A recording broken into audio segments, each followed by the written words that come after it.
mais que a gente saiba que as pessoas vão partir, é duro, né?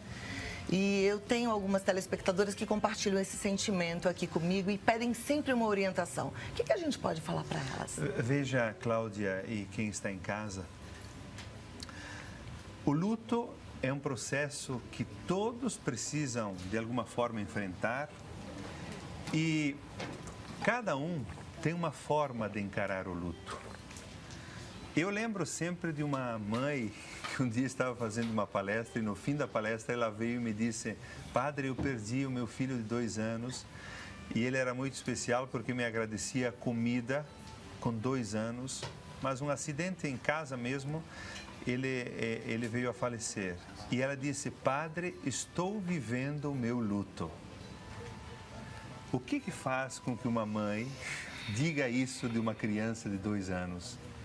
Senão a estrutura pessoal que ela foi construindo, a fé que ela tem, a compreensão da vida na perspectiva de que não é só o filho dela que morre, mas que todos passam.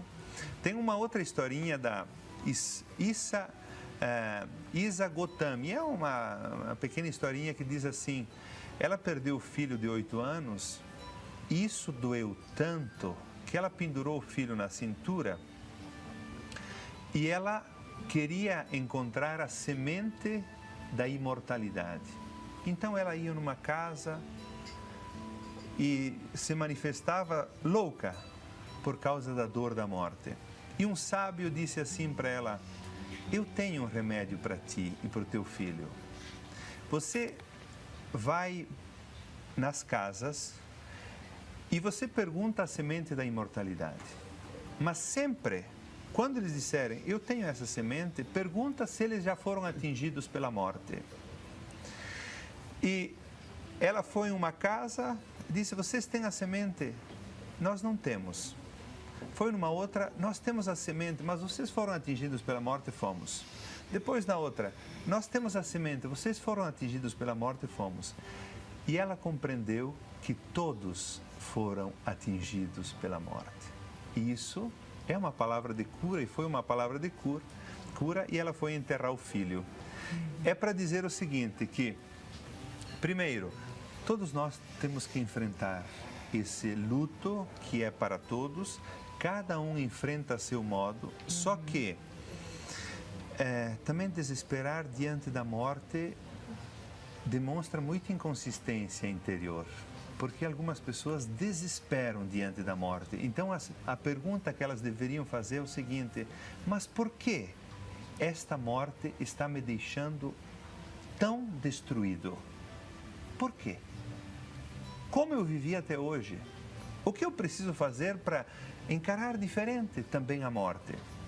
Depois, claro, Cláudia, e quem está em casa, teologicamente também nós poderíamos dizer outras coisas. Eu, por exemplo, eu acho que, pelo menos na minha teologia e nos teólogos que eu estudei, eu não sou mais de afirmar, diz Deus quis assim, era a hora dele.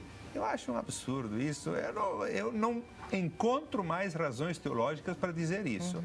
Eu acho que Deus sustenta o mundo, Deus nos dá só vida, e o fato é que nós somos finitos e um dia vamos morrer por uma coisa ou por outra, e Deus acolhe. É diferente de dizer que Ele marca, que Ele chama, que Ele diz: olha, hoje vem você, porque seria uma arbitrariedade de Deus, uma vez que Ele dá liberdade, Ele constrói um mundo livre, dá sempre liberdade. E Ele respeita profundamente a liberdade, então Ele só tira na hora da morte. É meio estranho pensar assim, é muito estranho teologicamente, a partir da coerência racional. Por isso eu prefiro dizer o seguinte: nós um dia vamos morrer, não se sabe do que, não existe hora, mas Deus acolhe quando nós voltamos a Ele, porque o mundo sai dele e volta para Ele. Por isso eu acho que essas palavras até ajudam a dizer o seguinte, que nós temos que, primeiro, que dá para mudar alguma coisa teologicamente, até na própria compreensão. A segundo, que todos morrem. Isso já é uma palavra de cura. E a terceira é que cada um enfrenta o luto do seu modo. Mas uma forma de ajudar a pessoa a enfrentar o luto é não dizer muita coisa, mas simplesmente dizer: eu estou aqui. Porque quando as pessoas vão tentar consolar o luto, muitas vezes é um desastre maior que provocam por causa abraço, assim, ó, um abraço bem gostoso. Até eu fiz uma música, o Léo acho que não sabe porque está nos meus cadernos. Diante da morte a palavra não cala o sofrer. Diante da morte a presença é o mesmo que dizer.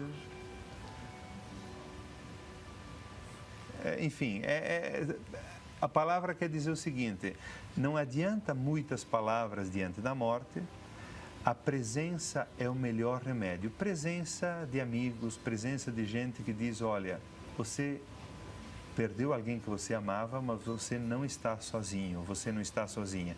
E mesmo para aqueles que em alguns momentos ficam sozinhos porque perdem um único filho, perdem um esposo, sempre tem razões para encontrar sentido também em novos relacionamentos, em outras situações. A gente tem tantas coisas para fazer, né?